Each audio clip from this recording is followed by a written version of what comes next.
Radio Anthropocène. À l'écoute du changement global. Bonjour et bienvenue dans ce book club du festival à l'école de l'Anthropocène, en public depuis le Café Pilot au Collège Truffaut dans le 1er à Lyon et en direct, ou plus tard en replay, sur Radio Anthropocène. Je suis Bérénice Gagne et pour ce premier book club du festival, je suis heureuse de recevoir la philosophe Corinne Pelluchon qui vient nous parler de son dernier ouvrage, L'Espérance ou la traversée de l'impossible, paru chez Rivage en 2023. Bonjour Corinne Pelluchon. Bonjour Bérénice. Corinne Pelluchon, vous êtes professeure de philosophie à l'université Gustave Eiffel, spécialiste de philosophie morale et politique et d'éthique appliquée.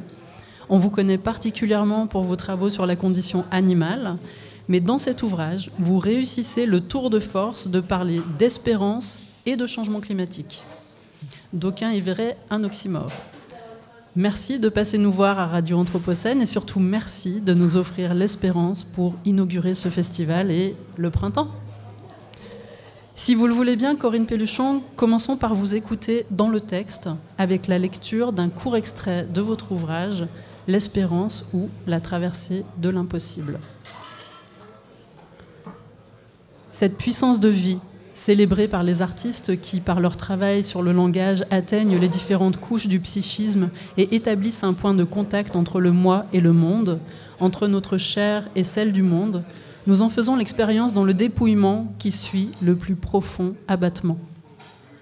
L'individu, abandonnant toute trace de volonté, tout désir de maîtrise, et ne cherchant plus à expliquer ni à comprendre ce qui lui arrive, est visité par la vie et ressent une immense douceur. L'espérance s'enracine dans ce qui nous rattache à la vie, mais elle émerge sans que nous l'ayons programmée et suppose une reddition. Celle-ci partage avec le renoncement l'idée d'un abandon. On n'attend plus que le monde ou les autres répondent à nos désirs, puisqu'on les dépose. Et ce geste, qui dissipe tout ressentiment et toute haine, fait revenir à la vie, éprouver son mouvement, son ouverture. Ainsi, il y a au fond de cette passivité ultime qu'est la souffrance, la possibilité d'un abandon qui délivre de soi et fait que, ne luttant plus contre l'adversité, le principe de vie se manifeste. La vie qui nous anime encore, la vie qui fait que notre corps est à une certaine température, que nos organes fonctionnent, la vie qui nous rapproche de l'animal et dont nous provenons quand nous sommes baignés dans le liquide amniotique, reflue à la surface. Elle submerge la conscience au moment où celle-ci cesse d'être esprit critique, volonté d'en découdre. À la plainte, qui est un discours du manque, à la récrimination et à la revendication succède la confiance, même ténue en la vie, saisie dans son immanence. Sa puissance de transformation, son essence, qui est métamorphose, font basculer le désespéré qui se retrouve, comme par surprise, éjecté de sa prison, seul, incertain, sans perspective précise, mais entrevoyant la possibilité d'un avenir. Ce qui m'a frappé en vous lisant, Corinne Pelluchon, c'est que pour un livre sur l'espérance, il y ait beaucoup question de désespoir. Vous suivez Kierkegaard dans ce sens pour présupposer une forme d'universalité du désespoir. Vous écrivez « Tout le monde est désespéré ». La dépression rôde au fil des pages et dès l'avant-propos, vous en évoquez une expérience personnelle. Le désespoir est-il un passage obligé pour atteindre l'espérance ? Alors, je ne sais pas si on peut parler de passage obligé au sens où il y aurait comme une méthode. Néanmoins, ce que j'ai voulu dire, c'est que paradoxalement, l'espérance suppose d'en finir avec la toute-puissance, la volonté de maîtrise et le défi ou la crispation sur soi. Et il faut, je crois, d'emblée distinguer l'espérance de l'optimisme et de l'espoir pour comprendre ce paradoxe qui ferait qu'au moment des crises énormes que nous vivons et de la possibilité d'un effondrement, on puisse justement parler de l'espérance, parce que ça ne va pas du tout de soi. Et tout cela sans effacer la dialectique destructrice du désespoir. Alors, je commencerai donc par distinguer l'espérance, qui est une vertu théologale dans le christianisme, à côté de la foi et de la charité, et je la distinguerai de l'espoir. Premièrement, l'espoir est le désir de voir ses vœux personnels, ses souhaits personnels se réaliser dans un temps assez court. C'est quelque chose qui me concerne moi seule. C'est souvent une illusion, ou en tout cas une projection, et pourquoi pas. L'espérance, elle, vise quelque chose au-delà de moi-même. Elle a un rapport à l'histoire. Deuxièmement, et ça c'est très important pour la question que vous m'avez posée, l'espérance suppose la prise de conscience de la gravité de la situation. Paradoxalement, elle suppose, ou en tout cas si elle naît, l'espérance, elle suppose, contrairement à l'optimisme, de ne pas imaginer qu'on a toutes les solutions à nos problèmes et même de voir en face la difficulté. Elle est donc toujours en dépit d'eux. Et moi, ma définition précise de l'espérance, c'est que c'est la capacité à déchiffrer en dépit du chaos et de la gravité de la situation, en dépit aussi de la conscience aiguë de sa faillibilité, c'est la capacité, en dépit de tout cela, à déchiffrer les signes avant-coureurs dans la société de quelque chose qui pourrait ouvrir le possible et donc nous permettre de reconfigurer l'avenir, voire d'avoir confiance en lui. Donc on voit que c'est une attente, un rapport au temps, mais qui me dépasse, mais c'est aussi la capacité à non pas prévoir quelque chose de déterminé, mais anticiper, en tout cas sentir, au plein milieu du chaos, quelque chose qui pourrait ouvrir l'avenir, même si ce n'est pas spectaculaire et même s'il y a des forces extrêmement puissantes contraires à cela.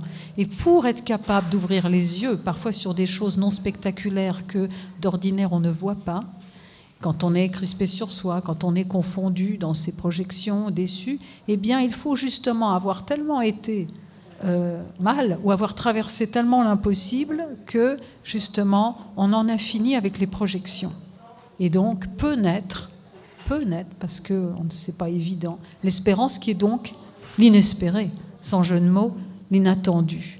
Et c'est ça que j'ai voulu dire, et j'essaierai tout à l'heure peut-être de dire pourquoi, en cette situation si difficile que nous vivons, où sont réactivés plein d'angoisses, en particulier l'angoisse de mort, l'espérance, justement, pourrait peut-être naître. Alors j'aimerais lire justement ce passage où vous parlez de l'espérance comme l'inespéré. L'espérance surgit comme ce que l'on ne pouvait espérer, comme ce que l'on n'a ni cherché ni attendu. Elle est l'inespéré. Elle advient de manière inopinée après une confrontation avec la mort et au cours d'un combat contre le désespoir que l'on s'apprêtait à perdre, mais que l'on a finalement gagné, parce qu'on a renoncé à ce qui, dans le regard du vaincu, relevait encore de la volonté. Vous venez d'évoquer cet impossible qui est dans le titre, la traversée de l'impossible. Quel est cet impossible qu'il nous faut traverser pour trouver l'espérance, ou plutôt pour qu'elle nous trouve? Oui. Alors oui, il faudrait enlever les « il faut », d'une certaine manière. Mais je vais d'abord, cet impossible, c'est la nuit du désespoir, ou de l'absence d'horizon. Et je commence le livre par parler de désespoir, au niveau personnel et collectif. Au niveau personnel, le désespoir, dont il y a plusieurs formes, c'est justement le fait de ne plus pouvoir respirer, de ne plus pouvoir sentir la possibilité, le possible, de ne plus avoir d'avenir, de sentir que demain sera pire qu'aujourd'hui. Au niveau collectif aussi, c'est la confrontation à quelque chose dont on n'arrive pas à sortir, dont on ne voit pas du tout comment on sortira. Donc c'est vraiment une impasse qui a un coup psychique terrible. Et ça, c'était vraiment important. Deuxièmement, l'universalité du désespoir dont parle Kierkegaard dans un livre magnifique, La maladie à la mort ou Traité du désespoir, donc au milieu du XIXe siècle. Eh bien, il dit qu'il y a 3 formes de désespoir. Le premier, c'est quand on ignore qu'on a un moi, c'est-à-dire que finalement, on est dans le conformisme, on suit un petit peu les choses, et puis tant que ça va bien, on se rend pas trop compte qu'on a à être, qu'on a à finalement devenir. C'est un existentialiste. L'existant doit devenir, se faire. Rien n'est acquis. Il y a une sorte d'indétermination au départ. La deuxième forme de désespoir qui va nous intéresser ici, c'est quand on est tellement crispé sur soi, ou du moins que l'on met toute son assiette dans les choses, où on aime quelqu'un, où on veut absolument ce poste, et puis si on ne l'a pas, on est désespéré. C'est qu'on ne veut pas être soi-même, mais cette crispation, ce désespoir qui suit d'une déception ultime est transformé en une sorte de désamour de soi, mais qui couvait. Donc Kierkegaard dit que le désespoir est toujours un manque de moi, et ce manque de moi s'accompagne paradoxalement d'une crispation sur soi, d'une incapacité à justement se poser dans l'existence sans aimer la vie finalement. Et le troisième, c'est le défi, c'est-à-dire on veut être César ou rien. Et si on n'est pas César, eh bien, on tombe dans une sorte d'hermétisme parce qu'on en voudra au monde entier. Donc, il y a cette dialectique destructrice qui inverse la souffrance ou la déception en dégoût de soi, en haine, en désignation de coupable. C'est quelque chose qui résonne aujourd'hui politiquement. Hein, au cœur de l'incertitude ou des échecs ou des déceptions, il y a ces tentations à transformer cette amertume et ces émotions négatives en haine des autres, mais aussi de soi-même. Et donc, il y a cette dialectique destructrice à laquelle seule la sortie de soi-même et l'espérance, pour Kierkegaard, met fin. Alors l'espérance, pour lui, est indissociable de l'amour de Dieu. Bon. Moi, ce que j'essaie de montrer, c'est qu'effectivement, non seulement il faut prendre au sérieux la souffrance psychique, et au niveau individuel comme au niveau collectif, ces situations où il n'y a pas de dessein commun, où il y a une difficulté à avoir un horizon commun, et où justement il y a les tentations d'adhérer à des discours simplificateurs qui dénoncent, qui nomment des coupables et qui font à croire que, eh bien, on peut quand même s'en sortir en ayant des politiques guerrières ou en tout cas en étant agressive, hein, en dissociant, en désignant les ennemis. Hein. Bon, c'est le nationalisme, c'est tous ces récits simplificateurs qui sont très à la mode ou qui marchent hein, quand il y a des situations comme ça, comme les nôtres, où il y a un effondrement des anciennes certitudes et pas encore les moyens totalement d'avoir un discours cohérent qui pourrait, en prenant appui sur ce qui existe ça et là au niveau local ou un petit peu plus, eh bien, peut ouvrir le possible. Mais du coup, voilà, donc du coup, ces périodes, cette dialectique destructrice du désespoir, il faut en être conscient avant de dire que effectivement, l'abandon de non seulement les solutions classiques qui ne marchent pas et la prise en compte du fait que le réchauffement climatique, pour ne parler que de lui, est trop grand pour nous. C'est-à-dire qu'il suppose la remise en question patiente et radicale de pans entiers de notre éducation et de credos qu'on avait cru valables et qui ont fait le succès hein, de nos sociétés, comme celui identifiant le progrès et la croissance illimitée, et puis la compréhension que le réchauffement climatique, c'est la possibilité de notre impossibilité, c'est-à-dire la possibilité non seulement de notre mort, des atteintes à notre survie, et, à la survie des autres espèces, mais c'est aussi, ça met au jour la précarité de notre civilisation. Et ça, la traversée de cela, traverser, ça veut dire endurer, jusqu'au bout, sans justement chercher à se réfugier dans des récits simplificateurs ou sans tomber dans le déni. Le fait de regarder en face et de traverser ça, eh bien, ça permet d'une certaine manière de passer à autre chose. C'est un impossible et en même temps une aporie, et en même temps ça ouvre la porte à une autre manière de voir les choses. Et c'est ça, c'est en tout cas la condition de possibilité pour être capable de lire y compris dans le chaos du présent, dans ces contradictions, donc avec des choses négatives mais également positives, même si elles ne sont pas spectaculaires, et d'être capable de lire dans le présent un avenir qui n'est pas évident mais qui existe. Alors moi, je lui donne un nom.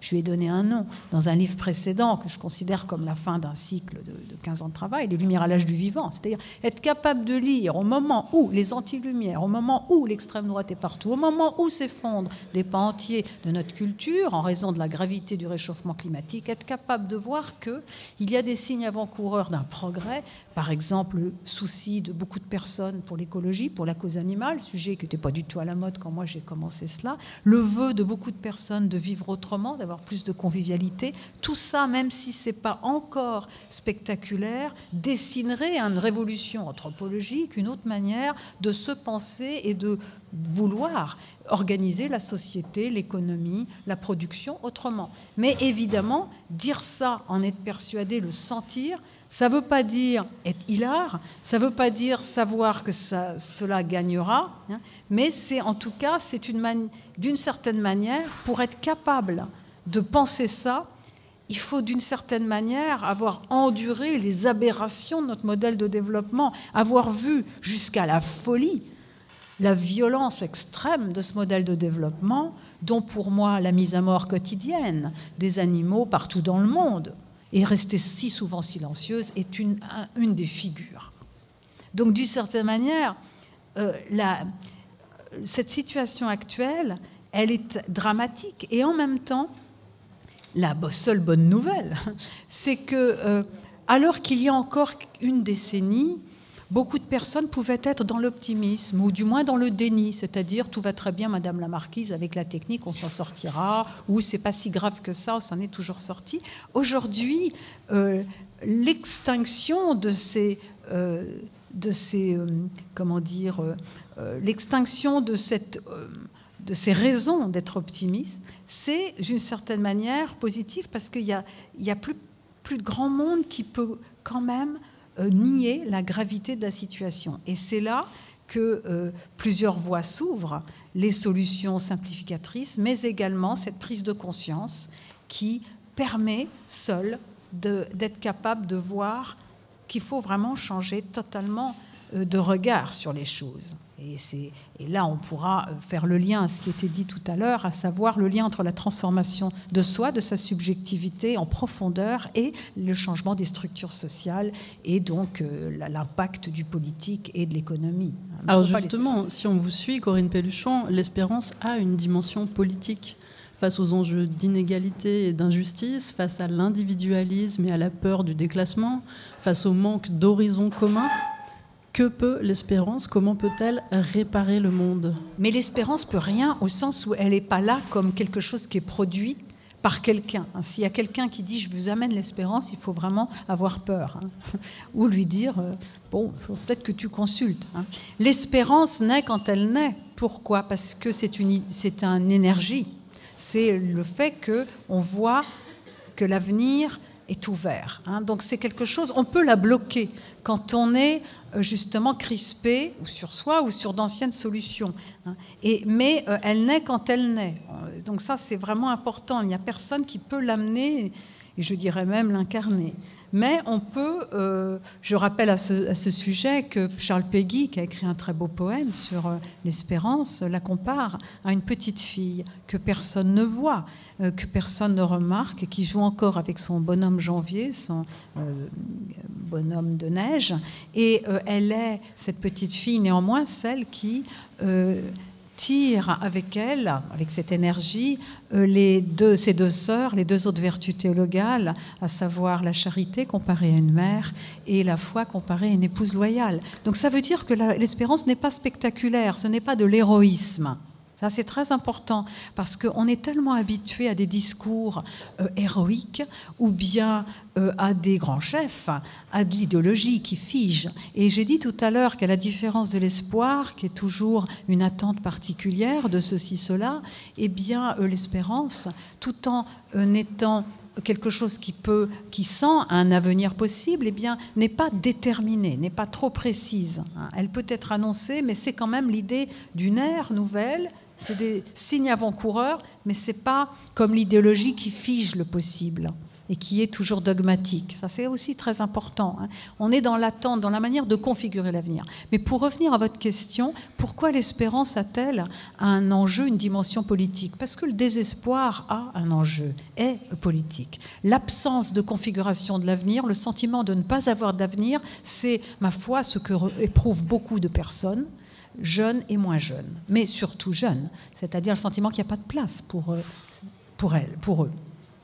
Et du coup, ça, c'est vraiment important. Enfin, j'avais souligné les dangers, justement, de cette absence de dessin, d'horizon commun, parce que justement, ça donne lieu ou au présentisme, ou à le fait de s'enfermer dans la consommation quand on le peut, ou bien l'adhésion à des récits simplificateurs ou à une sorte de bipolarisation. Et moi, j'essaie de faire le lien entre des phénomènes un petit peu différents, mais qui sont, selon moi, qui doivent être compris ensemble. C'est-à-dire que la montée de l'extrême droite, pour parler de cela, et la gravité du réchauffement climatique, eh bien, et même aussi le fait que malgré la prise de conscience collective maintenant du réchauffement climatique, les personnes tardent à changer drastiquement leur style de vie, et même certaines s'enferment dans la consommation. Pourquoi ? Eh bien parce que le réchauffement climatique réactive notre angoisse de mort. Notre angoisse de mort, c'est pas seulement le fait qu'un jour notre individualité va être détruite, c'est aussi le fait que nous sommes nous ne sommes pas grand-chose, nous avons une certaine insignifiance. Tout ça, un jour, c'est fini, comme dit aussi Kierkegaard. Donc du coup, le réchauffement climatique, ce monde-là, qui fait que beaucoup de personnes dans leur travail se sentent jetables, substituables, ça réactive notre angoisse de mort, et beaucoup de psychologues, à la suite de Ernst Becker, qui a écrit The Denial of Death, eh bien, disent que cela conduit paradoxalement, quand ce déni de la mort est réactivé, à des comportements de défense. Pour se défendre de cette mortalité et de ce sentiment d'insignifiance, eh bien, ils accourent derrière un chef charismatique qui va leur faire croire qu'ils auront une sorte d'héroïsme par procuration, qui ne seront pas si insignifiants que cela, et puis ils vont se donner à la consommation d'objets, de gadgets, ou s'enfermer dans le présent. Donc je crois, c'est pourquoi, d'une certaine manière, eh bien, ceux qui éprouvent de plein fouet ces émotions négatives liées à l'éco-anxiété, qui est une dépression climatique, donc le sentiment d'avoir une vitalité qui s'effondre, la colère, l'abattement, parfois l'indignation, tous ces sentiments négatifs sont certes difficiles, ils peuvent se transformer en dégoût de soi et de la vie, et donc il y a toujours cette dialectique destructrice qui rôde, mais ils font de ceux et celles qui souffrent d'éco-anxiété des sortes de sentinelles qui présentent au monde leur face triste et désabusée pour leur dire l'optimisme et le quiproquo, c'est fini. Hein. Donc d'une certaine manière, mais évidemment, c'est très important en cela de rappeler que l'éco-anxiété, à la différence du désespoir classique, a pour origine très noble l'amour du monde et le vœu que l'humanité soit enfin à la hauteur. Donc du coup, il s'agit là encore de voir comment on peut transformer cette énergie liée, évidemment inversée à l'éco-anxiété, en engagement. Et de fait, j'ai essayé de décrire ce phénomène tout à fait particulier qui peut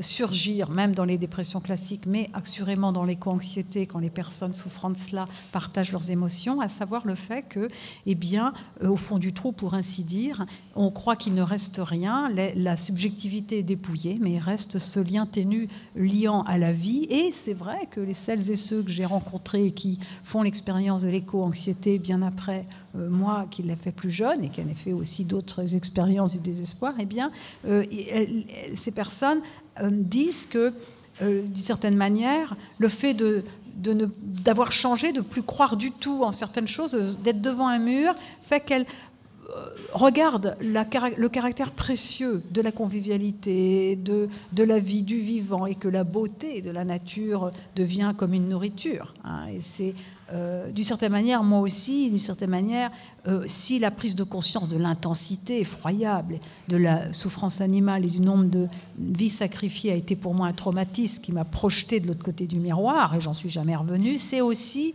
dans ce moment d'extrême où je me débarrassais de certaines illusions que cette réalité-là a pu m'atteindre à ce point. Je crois que là aussi, ça c'est le neuf dans notre société. Je crois qu'on n'a plus besoin de consolation. L'espérance n'est pas une consolation. C'est ça que je veux dire.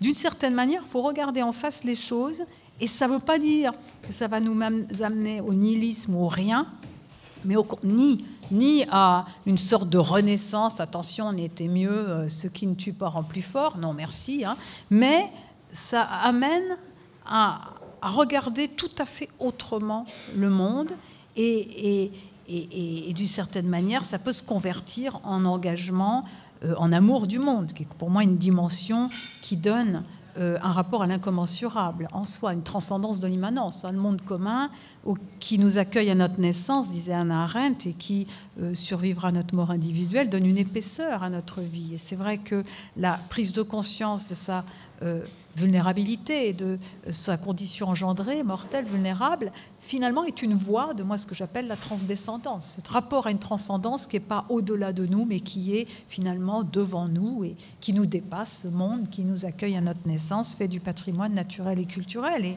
et que peut-être il s'agit de qu'on peut vouloir préserver, ce que j'appelle, c'est ça la considération, et c'est ça ce que j'essaie de décrire. Donc c'est pas l'espérance qui arrive comme il sort sur son cheval blanc, non, c'est pas l'idéologie, mais c'est une transformation d'une radicale prise de conscience à un moment où justement il faut plus chercher de consolation, et ça permet non pas d'être dans une radicalité au mauvais sens du terme, violente, mais de faire un inventaire, voyant ce qu'il s'agit d'ores et déjà de supprimer, d'abolir, et ce que l'on peut conserver, voire préserver.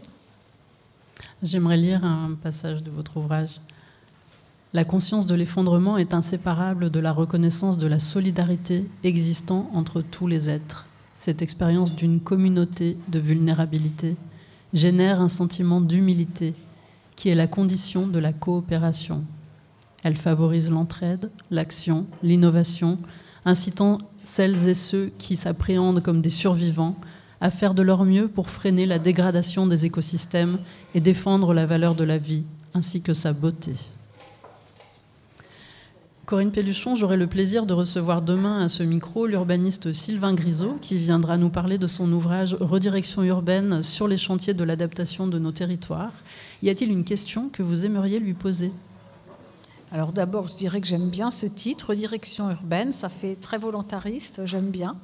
C'est bien parce que les urbanistes ont un rôle majeur. Alors moi, je lui dirais juste, j'espère que vous pensez aussi aux animaux, aux pigeons, aux rats que souvent on élimine, on éradique, à tous ces animaux appelés liminaires qui ne vivent pas avec nous et qui s'invitent à proximité de nos jardins, de nos villes, et qui cohabitent avec nous, et que longtemps on a oublié, qu'on oublie un petit peu moins maintenant. Voilà, c'est juste la question que je poserai. Que faites-vous des animaux dans les villes ? Merci. Je vais maintenant donner la parole au public après une courte pause musicale, et pendant ce temps, vous pourrez préparer les questions que vous brûlez de poser à Corinne Pelluchon. Je peux enlever ça ? Radio Anthropocène. À l'écoute du changement global. Puedo desaparecer y en el infinito ver. Puedo desaparecer y en el infinito ver.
Alors on va accueillir une première question du public à Corinne Pelluchon.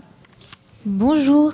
Ma question c'était, pour vous Corinne Pelluchon, la question de la santé mentale, est-ce qu'elle est essentiellement corrélée à notre environnement qui subit une crise, ou est-ce que c'est une question existentielle qui existe depuis plus longtemps et qui vit aujourd'hui une forme d'accélération ? C'est une question très subtile. Alors, je pense que, d'abord, je ne suis pas psychiatre, je ne suis pas psychologue, donc je ne suis pas compétente, mais je crois qu'il y a... la santé mentale, elle est de toute façon affectée par les conditions de vie. On ne peut pas séparer le psychisme de tout ce qui se passe aujourd'hui au niveau géopolitique, au niveau environnemental.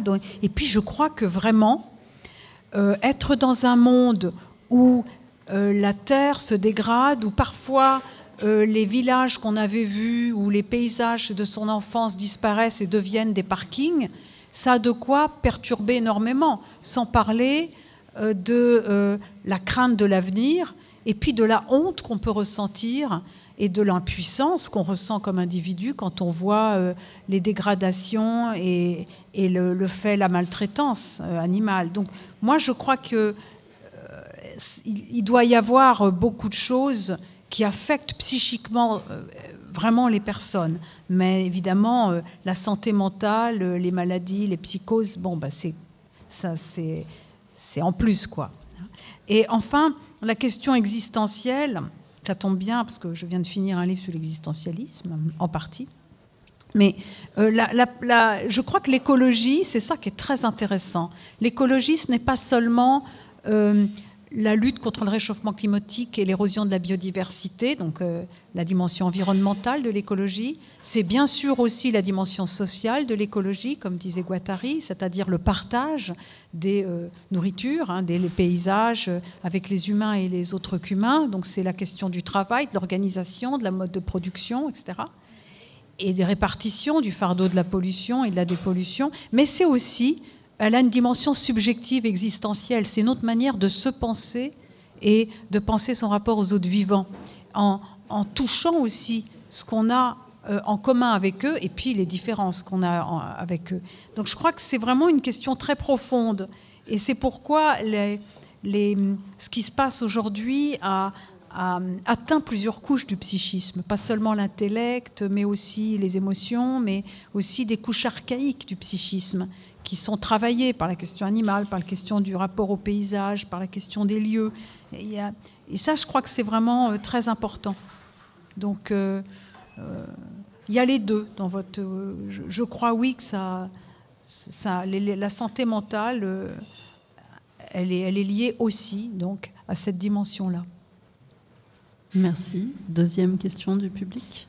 Je voulais demander quel est votre parcours et comment vous êtes arrivé à vos recherches sur l'espérance, aussi par rapport à votre expérience d'éco-anxiété entre guillemets précoce que vous avez raconté un peu avant. Alors moi, d'habitude, je fais des livres plus gros, plus épais, j'ai une pensée très systématique, donc voilà. Et de temps en temps, entre deux gros livres de 300 pages, qui sont plus neutres, si je puis dire, mais tout aussi engagés, j'écris des livres pour un plus grand public, sans note en bas de page. Et là, il me semblait que cette notion d'espérance était importante parce que je voyais autour de moi, j'avais rencontré quelques activistes, je voyais bien leur malaise, et puis j'avais une amie dont le fils avait passé 1 an dans sa chambre à fumer des cigarettes en arrêtant l'université et tout ça, et elle l'amenait chez son psychiatre, et je lui disais, tu sais, je crois que c'est une sentinelle, c'est pas du tout, il n'est pas forcément malade de psychose, c'était quelqu'un de très très brillant, mais qui supportait plus notre monde. Et puis en plus qui était devenu végane, donc je comprenais très bien. Voilà, donc du coup, et j'entendais aussi des personnes qui avaient ce qui m'agaçait profondément. Oui, il faut être optimiste. C'est un peu comme lorsque quelqu'un est dépressif, on lui dit « Oh, mais t'as tout pour être heureuse, ma fille ». Bon, non. Il y a une traversée de l'impossible, il faut voir. Donc du coup, je me disais, moi, j'ai les moyens, je crois, de parler de l'espérance, de parler de ce que c'est que l'éco-anxiété, mais aussi du manque d'avenir et du sentiment de suffoquer, voire de la tentation de la destructivité qui est inhérente au désespoir, parce que c'est un peu tabou. Le désespoir, il peut conduire au suicide, pour parler franchement. Donc du coup, j'ai ressaisi un petit peu mon expérience, et puis j'ai essayé de trouver le style pour écrire un ouvrage un peu plus grand public, parce que je crois que de temps en temps, il faut le faire. Et donc, j'ai ressaisi en 6 chapitres des choses. Et puis bon, c'est pas que désespéré. Au début, je commence par ça, mais ça va vers quelque chose. Et puis le dernier paragraphe est une sorte d'ode à la féminité, à la ménopause, vous voyez, donc comme quoi, donc ça finit de façon... Oui, parce qu'en allemand, je l'écris en Allemagne, j'étais en Allemagne. En ménopause, ça se dit Wechseljahre, qui veut dire année de changement. Donc il y a une idée de... C'est la fin. Bon, il y avait un journal dans le Zeit qui comparait ça s'appelait In den Wechseljahren, nous sommes dans les années de changement, qui comparait le réchauffement climatique au bouleversement que les femmes éprouvent à la ménopause, où ça chauffe, c'est froid, enfin bref, quoi, on maîtrise rien. Et moi je me disais, j'ai fait mon petit récit féministe, si je puis dire, finalement c'est, au lieu de se sentir de trop, ou de sentir que cette fin d'un monde, fin de la maternité est la fin du monde, il faut considérer qu'il y a une dynamique de métamorphose et que c'est positif. Donc le livre commence par Rilke, l'enfermement, puisque le désespoir est un enfer qui me mange, c'est une prison, mais il y a un leurre. Et ça, il faut le dire, il ne faut pas enjoliver le désespoir, qui, comme je le dis, conduit à la destructivité, au suicide ou à la haine des autres, parfois. Mais il y avait aussi, donc voilà, il y a aussi, à la fin, je finis plutôt bien avec quelque chose d'un petit peu, pas subversif, non, mais un peu, voilà, qui renverse un peu les conceptions qu'on a, les femmes, finalement, voilà, la minette, la mère, et puis après, elle serait bonne à acheter. Non, mais oh. Donc, du coup, je trouvais que c'était pas mal de finir comme ça, mais donc, ce parcours, voilà, je crois que de temps en temps, je pense que Michel est d'accord avec moi, on fait des livres de fond, et de temps en temps, on peut faire des livres un peu plus poétiques, plus lisibles pour un grand public, et moi, je peux parler, je crois, de choses un peu qui se touchent la sensibilité, parce que je l'ai vécu aussi. Mais je ne parle pas de ma vie. J'ai fait un avant-propos où c'est l'éditrice, en plus, j'avais juste dit 3 lignes, oui, je peux en parler parce que j'ai connu ça. Elle me dit, dis un peu plus. Moi, j'aime pas, je suis très pudique, j'aime pas raconter ma vie, on n'est pas là pour ça en philosophie. Mais, alors j'ai fait 15 lignes, alors tout le monde après m'a dit, alors c'est vrai que vous avez désespéré. Bon, c'est pas le propos, j'ai juste l'avant-propos, puis après c'est un texte où j'essaie de... Voilà, mais je pense que c'était utile, voilà. C'est ça qui m'a... Je savais que ce livre, il fallait que je le fasse. Donc je l'ai fait entre 2 gros livres, plus ambitieux. Mais et là, j'ai une autre idée de livre comme ça, de temps en temps, de 150 pages, sur des sujets un peu... voilà, parce qu'il faut reconnaître aussi, et je finirai là, que dans notre milieu universitaire, tranquille, quoi, souvent, on ne parle pas de ces choses-là. Du désespoir, ou alors on met la larme à l'œil, mais c'est pas crédible. On ne parle pas du désespoir ou de l'espérance comme ça. Donc moi je savais, j'avais dit à Lydia, une fois je lui avais dit, je vais te faire un livre sur l'espérance et le désespoir. Et puis je lui récite le poème de Rilke, et elle me dit, bon, on signe tout de suite. Je lui dis, ok. Merci Corinne Pelluchon d'avoir su raviver l'espérance en dépit de tout, même de la ménopause, cet après-midi sur Radio Anthropocène.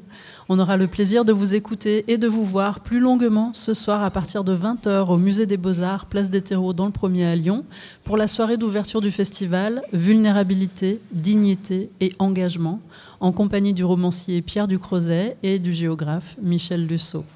Quant à nous, on se retrouve demain, jeudi 21 mars à 16h pour un nouveau book club en direct et en public avec mon invité, l'urbaniste Sylvain Grisot, autour de son ouvrage Redirection urbaine sur les chantiers de l'adaptation de nos territoires.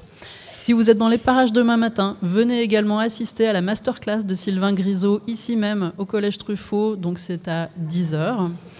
Et maintenant, sur Radio Anthropocène, on s'engage avec Anciela, une association qui soutient les acteurs du changement et aide les citoyens à s'engager. Merci pour votre écoute. Bon après-midi à tous et à toutes sur Radio Anthropocène.